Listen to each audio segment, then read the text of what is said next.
Salvation of India வழங்கும் ஜீவ வார்த்தை தேவ செய்தி. Pastor K. Moses Mariyappan, Madurai. Salvation of India ஜெப வீட்டில் ஞாயிறு தோறும் காலை 8 மணி முதல் 9:30 வரை ஆராதனை நடைபெறுகிறது. ஆவிக்குரிய பாடல்கள் மற்றும் ஆவிக்குரிய சத்தியங்களை கேட்டு ஆசீர்வதிக்கப்பட உங்களை அன்புடன் அழைக்கிறோம்.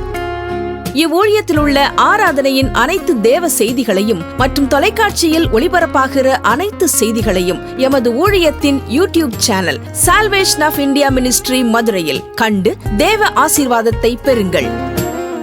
உங்கள் ஜெப தேவைகளுக்கு தொடர்பு கொள்ள 9360383940. உங்களது உதாரத்துவமான காணிக்கைகளால் எங்களது ஊழியத்தை தாங்க விரும்பினால் எங்கள் ஜிபே எண் 9360383940. ஆண்டவருடைய நல்ல நாமம் மகிமைப்படுவதாக. நீங்கள் பார்க்குற இந்த ஊழியத்தை, நீங்கள் கலந்து கொண்டிருக்கிற இந்த ஆராதனையின் நேரங்களை மற்றவர்களுக்கும் அறிமுகம் செய்து வைக்க உங்களை அன்போடு கூட தொலைக்காட்சியில் பார்க்குறவங்களை கேட்குறேன். திருச்சபையில் அமர்ந்திருக்கிறவர்களும் கூட நீங்கள் மட்டும் வார்த்தைகளை கேட்டு போவதை விட புதிய ஆத்துமாக்களை இப்படி ஒரு ஆராதனை நடைபெறுகிறது, ஆண்டவருடைய வார்த்தை வருகிறதுன்னு சொல்லி கூட்டிகிட்டு வர உங்களை அன்போடு கூட கேட்டுக்கொள்கிறேன். சரி, இந்த நாளில் என்ன பேசலாம் அப்படின்னு ஆண்டவருடைய சமூகத்தை நோக்கி பார்த்தேன். இன்னைக்கு நிறைய குடும்பங்களில் நிறைய பேர் எதையோ கவனிப்போம், யாரையோ கவனிப்போம். ஆனால் நம்ம கவனிக்க வேண்டிய ஒன்று இருக்கிறது, அவர்களை நாம் கவனிக்காமல் விட்டுருவோம். இந்த பைபிளில் நிறைய குடும்பங்கள் இருக்கு, அப்படி தானையா? இதில் நீங்கள் யாரை கவனிப்பீங்க அப்படின்னு கேட்டால் யாரை சொல்லுவீங்க? இன்றைக்கி நம்ம ஒரு குடும்பத்தை, ஒரு நபரை கவனிக்க போகிறோம். பைபிளுக்கே காரணகர்த்தாவாகிய ஒருத்தரை கவனிக்க போகிறோம். ஆனால் பைபிளில் நிறைய குடும்பம் இருக்குது. இதில் யார் குடும்பத்தை நீங்கள் கவனிப்பீங்க அப்படின்னா யாரை கவனிப்போம்? ஒவ்வொருத்தரும் ஒவ்வொரு காரியத்தை சொல்லுவான். அல்லேலூயா. எனக்கு ஒரு அம்மா அன்னைக்கு சொன்னாங்க, யாரை கவனிப்பீங்கன்னா ஆதாமியாவால் குடும்பத்தை கவனிப்பேன் அப்படின்னாங்க. ஏம்மா அப்படின்னா அங்கே தான் மாமனார் மாமியார் பிரச்சனை இல்லை அப்படின்னாங்க. அல்லேலூயா. இப்படிதான் இருக்குது. சரி, ஆனாலும் நம்ம இன்னைக்கு வாழ்க்கையில் பலவிதமான காரியங்களிலே பொறுமை இல்லாதவர்களாக, சகிப்பில்லாதவர்களாக, அன்பு இல்லாதவர்களாக, சண்டைக்காரர்களாக, கழகக்காரர்களாக, வீண் பேச்சுக்காரர்களாக, இந்த டிசிப்ளின் ஒழுக்கம் இல்லாதவர்களாக அநேகர் இன்னைக்கு போயிட்டுருக்கோம். மேல்படையான ஒழுக்கம்லாம் நிறைய இருக்குது. நல்ல செட்டை போடுறது, நல்ல சீவுறது, நல்ல பவுடர் அடிக்கிறது, நல்ல செண்டு போடுறது, அந்த மாதிரி காரியங்கள் கிடையாது. ஆனால் குடும்பங்களிலே நமக்கு இருக்க வேண்டியது இருக்குது. இதுக்கு யாரை கவனித்து நம்முடைய வாழ்க்கை இருக்கணும்? கவனிக்க வேண்டிய நபர் இந்த உலகத்தில் ஒரே ஒருவர். அவரை நம்ம கவனித்தாலே நமக்குள்ள எல்லா குணாதிசயங்களும் வந்துடும் அப்படிங்கிறத நான் உங்களுக்கு காமிச்சு கொடுக்க போகிறேன். அதற்கு அடிப்படை ஆதாரமாக எபிரேயருக்கு எழுதின நிருபம் 3வது அதிகாரம் 1 வசனத்தை நாம் வாசிக்க கேட்போம். எபிரேயருக்கு எழுதின நிருபம் 3வது அதிகாரம் 1 வசனத்திலிருந்து வாசிக்க கேட்போம். இப்படி இருக்க பரம அழைப்புக்கு பங்குள்ளவர்களாகிய பரிசுத்த சகோதரரே, நாம் அறிக்கை பண்ணுகிற அப்போஸ்தலரும் பிரதான ஆசாரியருமாய் இருக்கிற கிறிஸ்து இயேசுவை கவனித்து பாருங்கள். இன்னைக்கு எதையோ கவனிக்கிறோம். வாழ்க்கை அப்படி ஒரு மாதிரி போயிட்டு இருக்கு. ஆனால் இங்கே வேதம் அழகாய் சொல்கிறது, நம்மை பரம அழைப்புக்கென்று, பரிசுத்தத்திற்கென்று பங்குள்ளவராக அழைத்திருக்கிற கிறிஸ்து இயேசுவை கவனித்து பாருங்கள். ஏன் கிறிஸ்துவை கவனித்து பார்க்கணும்? அவர் இந்த உலகத்திற்கு வாழ்ந்த போதும், வந்த போதும், இந்த உலகத்தை விட்டு போய் திரும்ப உயிர்த்தெழுந்த போதும், எல்லாவற்றிலும் 100க்கு 100 சரியாக நமக்கு வாழ்வை சொல்லி கொடுத்தவர். ஹல்லேலூயா. நான் பிரதர் சொல்றீங்க, அப்படியா? நம்ம வீட்டில் சின்ன பிள்ளைங்க தப்பு பண்ற மாதிரி சின்ன பிள்ளைல கூட அவர் எந்த தப்பும் பண்ணலையா? அப்படிதான் நமக்கு ஒரு கேள்வி வரும், அப்படித்தானே? சரி, இருந்தாலும் இதில் இன்னும் 2 வசனம் தேவைப்படுது. வாசிச்சுட்டு அடுத்த பகுதிக்கு போவோம். கிறிஸ்து இயேசுவை கவனித்து பாருங்கள். மோசே தேவனுடைய வீட்டில் எங்கும் உண்மை உள்ளவனாய் இருந்ததை போல இவருனா யாரு? இயேசு கிறிஸ்து. ஆமென். அப்படித்தானையா? இவருனா மோசஸ் மாரியப்பன் சொல்லிடக்கூடாது. அவர்கிட்ட எத்தனை இருக்குன்னு யாருக்கும் தெரியாது, கடவுளுக்கு தான் தெரியும். அல்லேலூயா. இவரும் தம்மை ஏற்படுத்தினவருக்கு உண்மை உள்ளவராய் இருக்கிறார். உண்மை உள்ளவராய் இருக்கிறார். அல்லேலூயா. பாருங்க அடுத்து, வீட்டை உண்டு பண்ணினவன் வீட்டை பார்க்கிலும் அதிக கனத்துக்குரியவனாய் இருந்தாலும் இருக்கிறான். அதுபோல மோசேயை பார்க்கிலும் இவர் அதிக மகிமைக்கு பாத்திரராய் இருக்கிறார். ஆமென். அல்லேலூயா. அவரை கவனிக்கிறோமா? நம்ம வீட்டை கட்டினவங்களை பத்தி என்னதான் புகழ்ச்சியா சொன்னா கூட எத்தனை நாளைக்கு, ஆனா அந்த வீட்டுக்கு செலவழிச்சவரை தானே சொல்லுவோம் நம்ம. அந்த மாதிரி அதிகமான கனத்துக்குரியவர் யாரு, அதிகமான மகிமைக்குரியவர் யாரு, நாம் கவனிக்கப்பட வேண்டியவர் யாரு, இந்த உலகத்தில் தன்னை ஏற்படுத்தினவருக்கு உண்மை உள்ளவராக இருந்தவர் யாரு, இயேசு கிறிஸ்து. இன்னைக்கு எதையோ கவனிப்போம். அதுல இன்னைக்கு இருக்கிற பிள்ளைகள் ரொம்ப கவனம், ரொம்ப கஷ்டம். இன்னைக்கு ஒரு காலையில் நான் ஒரு கடையில் உட்காந்துருந்தேன். என்னோட செல் எடுத்து எங்களுடைய ஊழியத்தில் இருக்கிற சகோதரர் ரவி பிரதர் ஏதோ ஸ்டேட்டஸ் பழைய பாட்டு வைக்கிறேயா அப்படின்னு பாட்டு வச்சுக்கிட்டு இருந்தார். நான் பெரும்பாலும் நான் வைக்கிறதில்ல, என்னோட லிங்கை தவிர வேறு எதுவும் வைக்கிறதில்ல. அவருக்கு ஒரு ஆசை, சரி வச்சுக்கிட்டு இருந்தார்.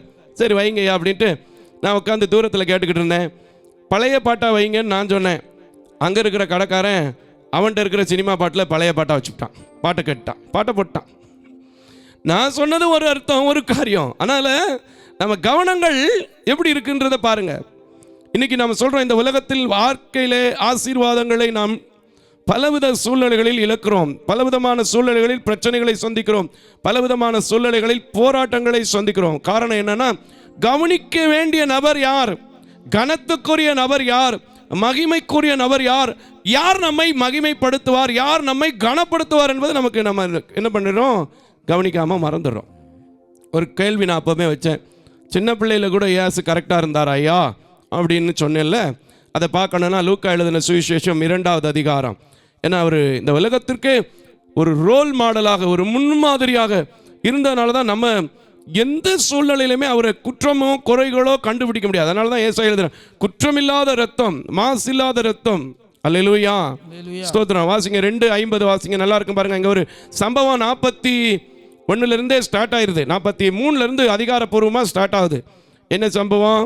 கோயிலுக்கு போகிறாங்க, திருவிழாக்கு போகிறாங்க.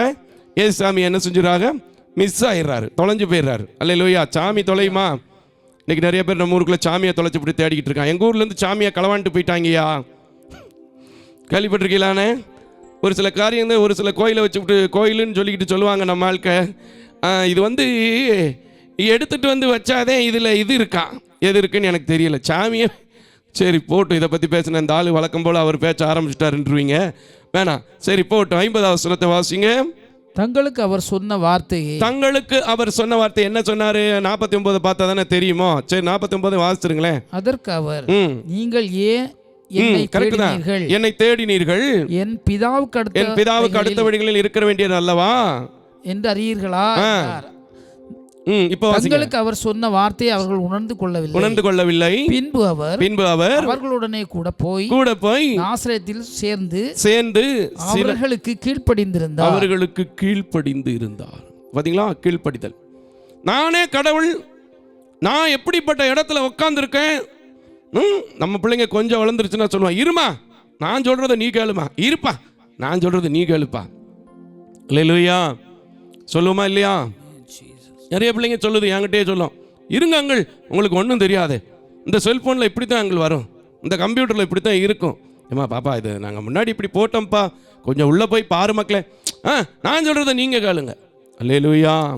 ஆனால் இங்கே என்ன செய்கிறாரு, சொன்னாலும் உடனடியாக புறப்பட்டு போய் சில காலம் அவர்களோட என்ன செஞ்சாரு, கீழ்ப்படிந்து இருந்தார். அல்லேலூயா. இந்த பிரதான ஆசாரியரை நீங்கள் என்ன செய்யணும், கவனிக்கணும். கவனிக்கிறீங்களா? கவனிச்சா வீட்டில் எந்த வீட்லையாவது என் பிள்ளை கீழ்ப்படியவே மாட்டான் பிரதர் அப்படின்னு சொல்லு வருமா? வராது. முதல்ல பெற்றவங்க கீழ்ப்படியணுமான்னு தெரியலையே, அதான் பிரச்சனை. பிள்ளைகளை சொல்லக்கூடாது. அதை கொஞ்சம் வாசிச்சிருங்க, அந்த வசனத்தை முடிச்சிருங்க. அவருடைய தாயார் இந்த சங்கதிகளை எல்லாம் தன் இருதயத்திலே வைத்துக் கொண்டார். ஆமென், ஸ்தோத்திரம். இன்னைக்கு இருதயத்தில் வச்சுக்குங்க. இப்படி சொன்னாலும் கூட போனதை என்ன செஞ்சுக்குங்க, இருதயத்தில் வச்சுக்கோங்க. இயேசு கிறிஸ்துவ கிட்ட வரும்போது, இயேசு கிறிஸ்துவை நாம் கவனித்து பார்க்கும்போது முதலாவது என்ன வருதுன்னா கீழ்ப்படிதல் வருது. பிதாவுக்கு கீழ்ப்படிந்தார். இங்கே பிதாவினால் கொடுக்கப்பட்ட பெற்றோருக்கு கீழ்ப்படிந்தார். அல்லேலூயா. நம்ம கீழ்ப்படுகிறோமா? கீழ்ப்படியணும். கவனிப்பேன், அப்பப்போ கீழ்ப்படிவேன். ஏதாவது தேவைன்னா கீழ்ப்படிவேன். அப்படி தானேங்க? ஏதாவது தேவைன்னா கீழ்ப்படிவேன். அதுக்காக எந்நேரமும் கீழ்ப்படிய முடியுமா? ஆனால் என் தேவன் தன்னை ஏற்படுத்தினவருக்கு எந்த நேரமும் கீழ்ப்படிந்தவராக இருந்தார். ஹல்லேலூயா. இதில் இன்னொரு காரியம், ரொம்ப அழகான காரியம் பார்க்கலாம். இயேசு கிறிஸ்து டிசிப்ளினை நமக்கு கற்றுக் கொடுத்துருக்காரு, ஒழுக்கத்தை கற்றுக் கொடுத்துருக்காரு. ரொம்ப அழகான ஒரு இயேசுங்க. இந்த கண்ணு தெரியாட்டாலும் இந்த பைபிளை காதில் கேட்கும்போது எனக்கு அப்படி இவ்வளோ ஒரு மகத்துவம் உள்ள தெய்வமா, இவ்வளோ ஒரு வாழ்க்கையில் நெறிமுறைகளை சொல்லி தருகிற தேவனா, இவ்வளவு அழகாய் நம்மை டைரக்ஷன் நடத்தக்கூடிய தேவனா அப்படின்னு பார்க்க தான் இன்னும் அவர்கிட்ட அதிகமாக எனக்கு கிட்டி சேர்றதுக்கு வாஞ்சையாக இருக்குது. இன்னைக்கு நீங்கள் அந்த மாதிரி ஒரு வாஞ்சை உலகத்தில் பரிசுத்த பங்குக்கு என்னை அழைத்திருக்கிற பிரதானவர் இயேசு கிறிஸ்துவை நான் என்ன செய்யணும்? கவனித்து நடக்கணும். பாருங்கள் எவ்வளோ ஒழுக்கம். இப்போ ஒரு காரியத்தை உங்களுக்கு சொல்லி காட்டுறேன் பாருங்கள். இதெல்லாம் ஒரு ரீடிங் புஸ்தகமாக படிச்சுட்டு போயிடுறோம், அதான் விளங்க மாட்டேங்குது, கவனிக்க மாட்டோம். பைபிள் நிறைய பேர் படிக்கிறோம், சர்ச்சில் இருக்கிறவங்களும் சரி, வெளியில் இருக்கிறவங்களும் சரி. எந்த அரசு அதிகாரிகள்கிட்ட போய் பைபிள் தெரியுமா பிரதர் கேட்டு பாருங்களேன். நானும் பைபிள் படிச்சிருக்கேனே. பைபிள் எல்லாரும் படிக்கலாம் சார், குர்ஆன் எல்லாம் படிக்கலாம் சார், பகவத்கீதை எல்லாம் படிக்கலாம் சார். படிப்புக்காகவோ பாடத்துக்காகவோ படிப்பது அல்ல பைபிள். மற்ற புத்தகம் தான் அப்படி. வேதத்தை படிக்கும்போது, வேதத்தை கவனிக்கும் போது, வேதத்தில் என் இயேசு கொடுத்த வார்த்தைகளை கவனிக்கும் போது, என் இயேசுடைய வாழ்க்கையை கவனிக்கும் போது உங்கள் வாழ்க்கை மாறும். உங்கள் வாழ்க்கை மாறும். இங்கே என்ன சொல்லியிருக்கு? 4வது அதிகாரம், லூக்கா எழுதின சுவிசேஷம் 4வது அதிகாரம். ரொம்ப அழகான ஒரு அதிகாரம் என்றால் இந்த 4வது அதிகாரம். ஏன் அப்படி சொல்கிறேன் அப்படின்னா, பிசாசுக்கும் ஆண்டவருக்கும் மிகப்பெரிய ஒரு நீண்ட உரையாடல் போகிற பகுதி இந்த பகுதி தான். அப்படி தானேயா? இல்லை வேறு ஏதாவது மாற்று கருத்து இருக்கா? தப்பாக சொல்கிறேன்னா 3வது வசனம் 4வது வசனத்துலேருந்து நீங்கள் படித்து பார்த்தீங்கன்னா, 4வது வசனம் கொஞ்சம் லேசாக வாசிங்க, நல்லா இருக்கும் பாருங்கள். 4வது வசனம் லேசாக வாசிங்களேன், நல்லா இருக்கும். அடுத்த பகுதிக்கு போவோமே. அவர் பிரதியுத்தரமாக மனுஷன் அப்பத்தினாலே மாத்திரம். பிசாசு எங்கே வந்துருச்சு பார்த்தீங்களா? பேசுது. இங்கே இருந்து வாசிடுங்க, அந்த வசனத்தை முழுசா வாசிடுங்க. வசனம் தானே, வாசிங்க. அப்பத்தினாலே மாத்திரமல்ல, தேவனுடைய ஒவ்வொரு வார்த்தையினாலும் பிழைப்பான் என்று எழுதியிருக்கிறதே என்றார். பின்பு பிசாசு அவரை உயர்ந்த மலையின் மேல் கொண்டு. இப்படி ஒரு பெரிய காரியம் நடக்குது 12வது வசனம் வரைக்கும். ஆனால் இப்போ நான் அதை சொல்ல வரல. ரொம்ப அழகாக எனக்கு பிடிக்கும், அதனால உங்களுக்கு நினைப்போட்டேன். பிசாசு கூட எல்லாம் அவர் தர்க்கம் பண்ணக்கூடிய நிலைமை வந்தால் கூட பிதாவுக்கு கீழ்ப்படிந்தவராக என்ன செய்தாரு? இருந்தாரு. ஹல்லேலூயா. ஏன்னா அங்க அவரே சொல்லுவார், நான் பிதாவிடத்தில் வேண்டிக் கொண்டால் எனக்கு தெரியுமில்ல, உங்களுக்கு படிச்சிருப்பீங்க. சரி, இப்ப தேவையான விஷயத்துக்கு வந்துருவோம். 16வது வசனத்தை வாசிங்க ஐயா, நல்லா இருக்கும் பாருங்க. அவர் வளர்ந்த ஊராகிய நாசரேத்துக்கு அவர் வந்து, கிட்டத்துல வச்சு வாசிங்க. நாசரேத்துக்கு அவர் வந்து தம்முடைய வழக்கத்தின்படியே ஓய்வு நாளில் ஆலயத்திலே பிரவேசித்து. இன்னைக்கு இருக்கிற பிள்ளைங்க எல்லாம் இவ்வளவு நாள் வெளியூர்ல சுத்திட்டு வந்து இன்னைக்கு ஒரு நாள் ஃப்ரெண்டை பார்க்க போனோம், இன்னைக்கு ஒரு நாள் ரெஸ்ட் எடுக்கணும், அடுத்த வாரம் பைக்கிடுவான். அப்படித்தானையா? அடுத்த வாரம் பைக்கிடுவான். நம்ம சர்ச்சு தானே எங்க ஓடி போகுது, நம்ம பாஸ்டர் தானே எங்க ஓடி போறாரு. அல்லேலூயா. ஆனா இயேசு கிறிஸ்து ஓய்வு நாளிலே வழக்கமாய் ஹல்லேலூயா. அன்னைக்கு அந்த வழக்கமே குறைஞ்சிக்கிட்டு வருது. சர்ச்சுக்கு போடான்னு பல தடவை அடிச்சுக்கிற வேண்டியது இருக்கு. ஆனா இயேசு கிறிஸ்து பாருங்க வழக்கமாய் வாசிங்க. ஓய்வு நாளில் ஜெப ஆலயத்திலே பிரவேசித்து வாசிக்க எழுந்து நின்றார். ஆமென். அவர் எவ்வளவு பெரிய ஒரு கிரேட்டுங்க. இந்த உலகத்தையே உண்டாக்கினவர், இந்த உலகத்திற்கே அற்புதமாய் ஒரு கன்னி மரியாளிடத்தில் இருந்து பிறந்தவர். எல்லாருக்கும் தெரியும். இதுக்கு முன்னாடி பார்த்தோம் அவர் எவ்வளவு அழகான ஒரு காரியங்களை வேத பாரகரிடத்துல பேசி கொண்டிருக்கிறார். ஆனா சபைக்குள்ளே வந்தாச்சுன்னா அந்த ஒழுக்கத்தை கடைபிடிக்கிறார். இன்னைக்கு நம்ம ஆளுகள் எப்படி இருக்கும்? கொஞ்சம் வளர்ற வரைக்கும் அப்படியே பவ்யமா இருப்பாங்க. அதில் ஒரு பெரிய வெக்கக்கேடு சில இண்டிபெண்டன்ட் சபைகளில் நடக்குது. நீங்க உட்காருங்க, ஐயா உட்காருங்க. ஐயாவை இயேசு சாமிக்கு மேலே பெரிய ஐயாவை ஆக்கி போடுறாங்க. அல்லேலூயா. இருக்கிறீங்களா? அல்லேலூயா. அவர் வழக்கத்தின்படி போனது மட்டுமில்ல, எழுந்து நின்று வாசிங்க. ரொம்ப நல்லா இருக்கும் பாருங்களேன். இதெல்லாம் ரீடிங் புஸ்தகமாக படிச்சுட்டு போயிடுவோம், அதனால தெரியாது. தெரியாது. உணரணும், கொஞ்சமாவது உணரணும், கவனிக்கணும். என் வாழ்க்கையில் எதையோ கவனிக்கணும். நம்ம இயேசுசாமியுடைய வாழ்க்கை முறைகளை கவனிக்கணும். வாழ்க்கை முறைகளை கவனிக்கணும். ஒரு தச்சனுக்கு பிறந்து மகனாக பிறந்தாலும் கூட அவர்கள் தனக்கும் கொடுக்கப்பட்ட ஒரு தாய் தகப்பன் என்பதை என்ன செய்தாரு? மறக்கவில்லை, கீழ்ப்படிந்தார். அவர் அந்த ஆலயத்திற்கு தலையாக இருக்கிறவர், மணவாளனாக இருக்கிறவர். அவர் சொல்ல ஆகும், அவர் கட்டளையிட எல்லாம் நிக்குது. ஆனா அவர் என்ன செய்யறாரு? வழக்கத்தின்படி இந்த நாளை மிஸ் பண்ணக்கூடாது, இந்த நாளை மிஸ் பண்ணிடக்கூடாது, கரெக்டாக போகணும். அது மட்டும் இல்லை, சர்ச்சுக்குள்ளே போயாச்சு, அவருக்கு மரியாதையெல்லாம் இருந்திருக்கும். நான் அப்படி தான் விசுவாசிக்கிறேன். அல்லேலூயா. அதை கூட நம்ம பின்னாடி பார்க்கலாமே, நல்லா இருக்கும் பாருங்களேன். ஆனால் என்ன செய்கிறார்? எல்லாரும் எழுந்து நிற்கும் போது அவர் எழுந்து நிற்கிறார். வாசிக்க எழுந்து நின்றார். எழும்பி நிற்கணும் தெரியாது, பாட்டு முடிஞ்சோடனே ஜெபம் முடிஞ்சோடனே எழும்பி நிற்கணும்னு வழக்கமாக எழுந்து நிற்கிறீங்களா? சபையார் எழும்பி நிற்கணும்னு ஒரு அறிவிப்பு கொடுக்கணும். அதில் சில பேர் பெஞ்சை தள்ளி, காலை தள்ளி, கையை தள்ளி, எனக்கு ரொம்ப நேரமெல்லாம் நிற்க முடியாது பிரதர், ரொம்ப நேரமெல்லாம் நிற்க முடியாது. ரேஷன் கடைக்கு போனால், ஓஏபி வாங்க போனால், பேங்கில் கியூவில் நிற்கணும்னா நிற்போம், சர்ச்சுக்குள்ளே வந்தோம் நிற்க முடியாது. சுகர் வேற இருக்கா பிரதர், ஏதாவது கிருகிருன்னு வந்துருமோன்னு பயமாக இருக்கு பிரதர். அல்லேலூயா. சர்ச்சுக்கு வர்றதே பயத்தை போக்க. ஆனால் நம்ம என்ன சொல்கிறோம்? சுகர் வேற இருக்கா பிரதர், பயமா இருக்கு பிரதர். அல்லேலூயா. வாசிங்க. வாசிக்க எழுந்து நின்றார். அப்பொழுது ஏசாயா தீர்க்கதரிசியின் புஸ்தகம் அவர் கையில் கொடுக்கப்பட்டது. அவர் புஸ்தகத்தை விரித்த போது, அப்ப அந்த நாட்கள்ல புத்தகம் எப்படி இருக்கும் தெரியுமில்ல உங்களுக்குலாம்? வழக்கம் சொல்லணுமா? தேவையில்லைல. இந்த நாளில் அண்ணன் 66 புத்தகத்தை அப்படி கையில் தூக்கிட்டு வந்துடுவார். அதுலேயே முக்கியமாக செல்லுக்குள்ளே தூக்கிட்டு வந்துடுவாங்க. ஆனால் அந்த காலத்தில் எங்கள் பிரெயில் புத்தகம் கூட நீங்கள் பார்த்தீங்கன்னா தெரியும். இப்போயும் மதுரைக்கு வாங்க, தொலைக்காட்சியில் பார்க்குறவங்க, திருச்சபையில் வந்திருக்கிற ஒரு சில பார்வையற்றவர்களுக்கும் தெரியும். சங்கீதத்தில் 3 வால்யூம் இருக்கும், ஏசாயாவில் 2 வால்யூம் இருக்கும். 40 அதிகாரம் இல்லை 30 அதிகாரத்துக்கு மேலே ஒரு புத்தகத்தை வைக்க முடியாது. ஏன்னா ஒரு பேப்பரில் ஒரு அதிகாரம் தான் பிரெயில் புள்ளியை டைப் பண்ண முடியும். சார் இந்த காலத்தில் இப்படி இருக்குது பிரெயிலுக்கு, பிளைண்ட் பீப்புள்ஸ்க்கு. அப்போ அந்த காலத்தில் எப்படி இருந்துச்சுன்னா, தோல் சுருள் தனித்தனியாக என்ன செஞ்சுருக்கோம்? தோலில் இருக்கும். அப்படி தானையா? எவ்வளோ கஷ்டம் தோலில் இருக்கிறது படிக்கிறதுக்கு, சொல்லுங்கள் பார்ப்போம். இலையில் எழுதியிருந்தாலே ஓலையை இன்னைக்கு வச்சு தேய்ச்சி தேய்ச்சி பார்க்குறேன், அடிச்சு ஒடியில் ஏதாவது இருக்கா அப்படின்னு. வரமாட்டேங்குது, வேற ஏதாவது வந்துடுது. சரி, போகட்டும். ஏசாயாவின் புத்தகம் அவர் கையிலே கொடுக்கப்பட்டது.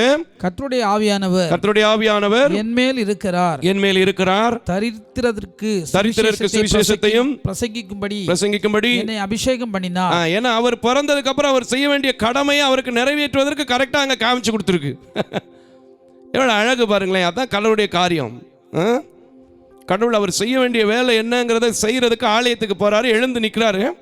இனிமேல் செய்ய வேண்டிய வேலையை அவருக்கு கரெக்டாக காமிச்சு கொடுத்துருக்கு. இப்போ கூட நம்ம அவரை கவனிக்கணுங்கிறதுக்காக தான் எத்தனையோ முறை படித்த இந்த நூற்கான ஆளை திரும்ப உங்களுக்கு கவனிக்கிறதுக்காக பேசிகிட்டு இருக்கேன். அப்படித்தானே? பாருங்க. தரித்திரருக்கு சுவிசேஷம் அறிவிக்கவும், வாசிங்க தொடர்ந்து. இருதயம் நறுங்குண்டவர்களை குணமாக்கவும், சிறைப்பட்டவர்களுக்கு விடுதலையையும். வாசிங்க 20 வரைக்கும் தேவைப்படுது. வாசிங்க தொடர்ந்து. குருடருக்கு பார்வையையும் பிரசித்தப்படுத்தவும், நொறுங்குண்டவர்களை விடுதலையாக்கவும், கர்த்தருடைய அனுக்கிரக வருஷத்தை பிரசித்தப்படுத்தவும் என்னை அனுப்பினார் என்று எழுதியிருக்கிற இடத்தை அவர் கண்டு வாசித்து புஸ்தகத்தை சுருட்டி டேபிள்ல தூக்கி போட்டு போயிட்டார். கொடுத்து உட்கார்ந்தார். ஆமென். பணிவிடை காரனிடத்திலே கொடுத்து உட்கார்ந்தார். அல்லேலூயா. எவ்வளவு நேர்த்தியான ஒரு டிசிப்ளின் பாத்தீங்களா? நம்ம ஆட்கள்ல எப்பவுமே பெரிய பெரிய சபைன்னு தான் பேர், ஆனா அறிவிப்போம். எங்கெங்கே சபைகளில் எடுக்கின்ற பொருட்களை ஆங்காங்கே நீங்கள் என்ன செய்ய வேண்டாம், போட்டு விட வேண்டாம். இன்னும் சொல்ல போனால் டீ குடித்த கப்பை சொல்லுவான், ஆங்காங்கே தூக்கி போட்டு போயிடாதீங்க. ஆனால் அவர் என்ன செய்கிறாரு? வாசித்து முடித்த பிறகு பணிவடக்காரன் கையிலே கொடுத்து திரும்ப என்ன செய்கிறாரு? உட்காராரு. டேய் வந்துருச்சு, வந்து வாங்கிக்கடா. நம்ம ஆளுக்கெல்லாம் அப்படி இல்லை, பாஸ்டர்மார் தம்பி தம்பி அப்படிங்கிறது. இதை எடுத்துகிட்டு போ, தண்ணி வாங்கிட்டு வா, இதை பண்ணு, அதை பண்ணு. ஆனால் அவர் என்ன செஞ்சாரு? இவர் கொடுத்து பின்பு என்ன செய்யறாரு? உட்கார்றாரு. ஹல்லேலூயா. இப்படிப்பட்ட என் இயேசுவை நாம் என்னைக்கு என்ன செய்யணும்? கவனிக்கணும். இன்னைக்கு சபைகள்லையும் சரி, குடும்பத்திலையும் சரி, தனிப்பட்ட மனுஷன் வாழ்க்கையிலையும் சரி, யாருடைய குடும்பத்தையோ நம்ம கவனிக்கிறோம், யாருடைய வாழ்க்கையவோ கவனிக்கிறோம். யாரையும் கவனிக்கிறோம், ஆனால் இயேசு கிறிஸ்துவை எந்த அளவுக்கு கவனிக்கிறீங்க? ஒழுக்கத்தை சொல்லிக் கொடுக்கிற இயேசு, கீழ்ப்படிதலை சொல்லிக் கொடுக்கிற இயேசுவை கவனிக்கிறோமா? எனக்கு இயேசு கிறிஸ்துடைய காரியத்தில் ரொம்ப பிடிச்ச ஒரு காரியம்னா, அவர் வாழும்போது மட்டும் ஒழுக்கமாக இல்லை, மரணத்துக்கு பின்னாடி கூட அவர் ஒழுக்கமாக உயிர் தெழுந்தாருங்க. அல்லேலூயா. என்னையா சொல்றீங்க? அப்படி என்னையா அப்படிங்கிறீங்களா? ஆதாரம் இருக்கு சார். யோவான் எழுதின சுவிசேஷத்தை எடுத்துக்கொள்ளுங்கள், 20வது அதிகாரம். நல்லா இருக்கும். கல்ற இஷ்டப்பதே இதை பேசுவாங்கன்னு கண்டோம். இந்த ஆளு இடையில எல்லாம் பேசிக்கிட்டு இருக்காரியா. பேசணும் பேசணும், கவனிக்கணும். ஏன்னா என்னுடைய ஆண்டவர் பேசும் தெய்வம். ஹல்லேலூயா.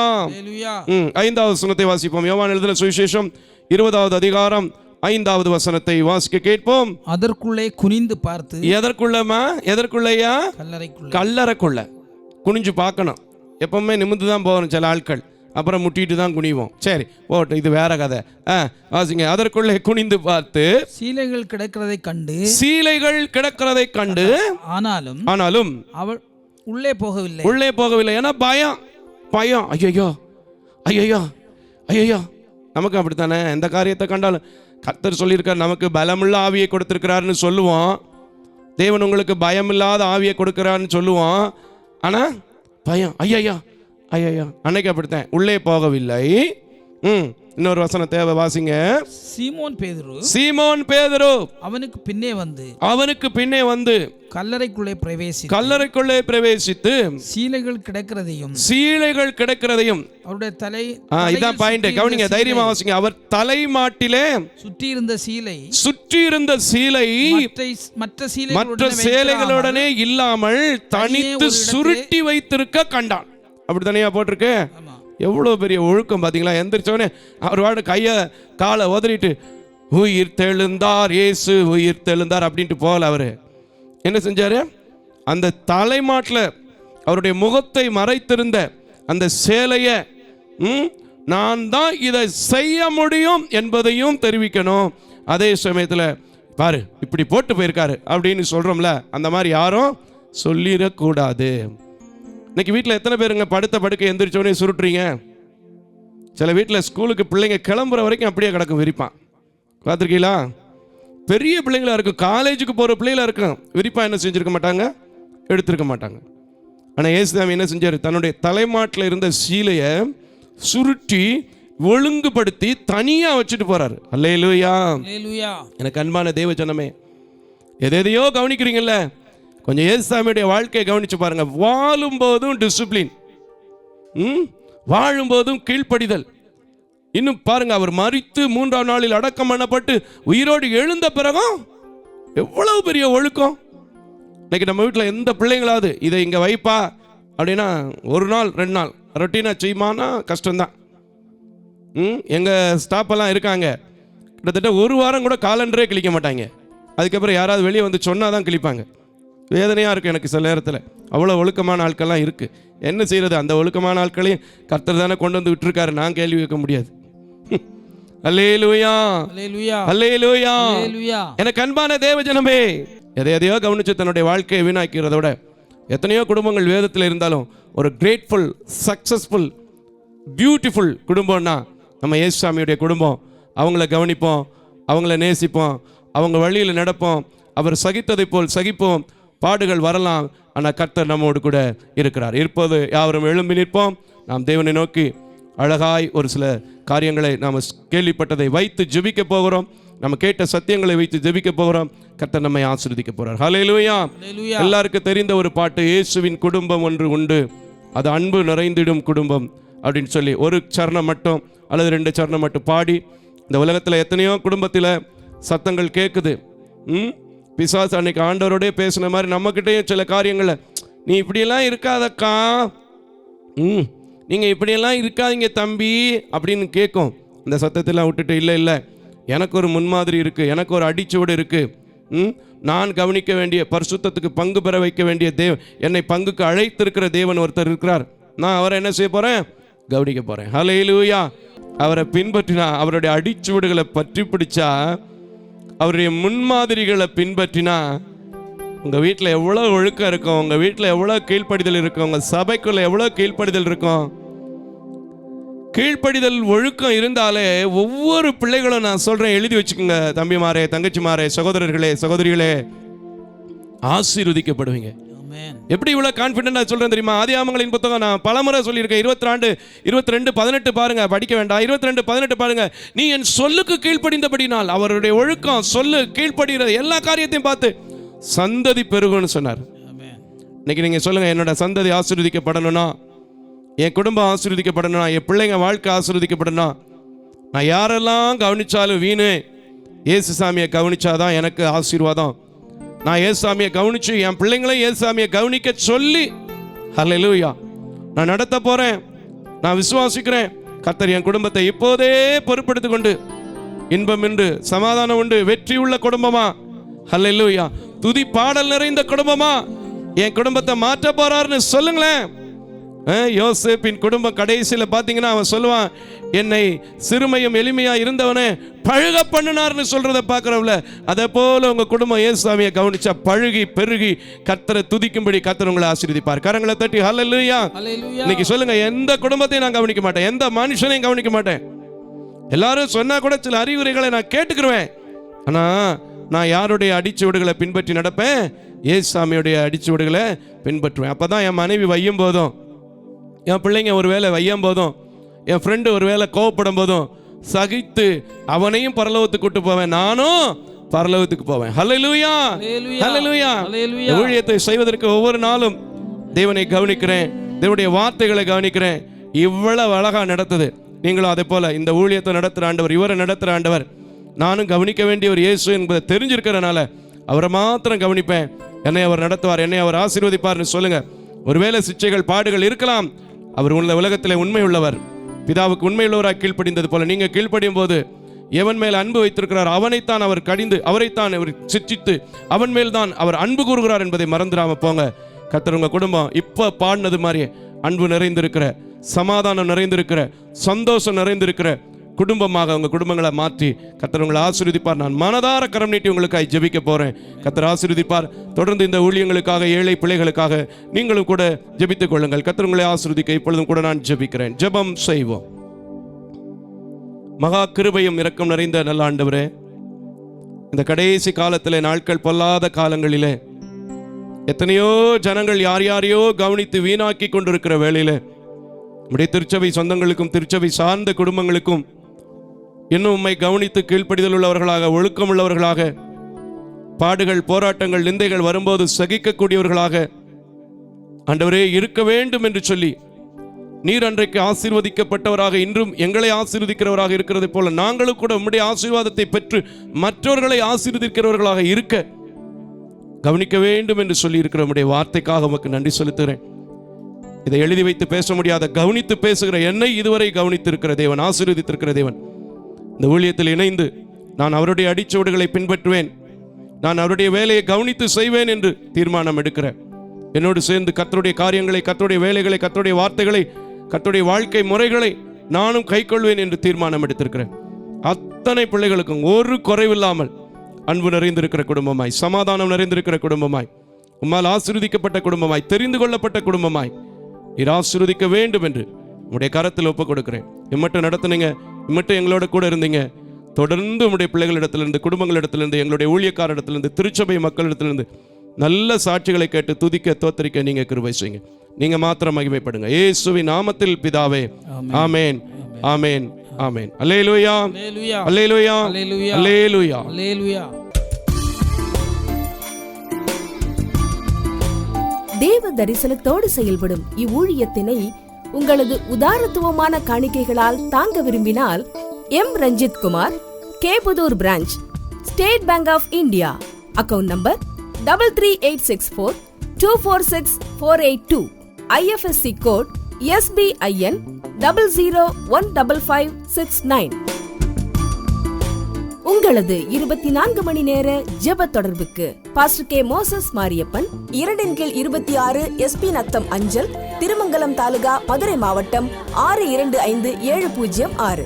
Phone number 9360 383940. Our email address mosespn.k@gmail.com. ஜெபியுங்கள், தாங்குங்கள். தேவன் தாமே உங்களை நிறைவாய் ஆசீர்வதிப்பாராக.